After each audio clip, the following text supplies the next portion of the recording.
Welcome to Kenton's videos. Enjoy the video. You begin by engaging alpha on your calculator.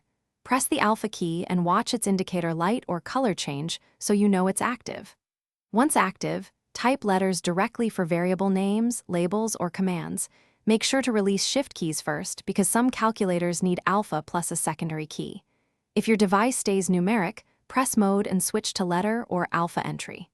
This first step saves time because once alpha is set, you can enter expressions and names without toggling constantly. Now assign variables and write functions using alpha.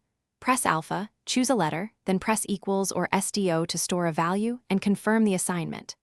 Once stored, you can call that variable in calculations, which avoids retyping complex numbers. When entering functions, spell their names with alpha and immediately add parentheses for arguments. This prevents parsing errors. Mix letter names and numeric literals correctly. For example, A equals 3, 5, or B equals 1/2. Remember, clear naming makes later steps easier and faster. To finish, use your stored variables and functions in full expressions, then press Enter to compute results. This runs exactly like numeric input once alpha is cleared. If letters keep appearing when you want numbers, clear alpha with AC or toggle mode back to numeric entry. Make sure no shift or secondary lock is active.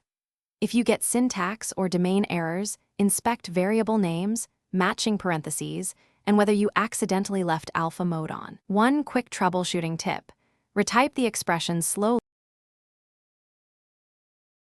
Thanks for watching. Consider subscribing if we helped you.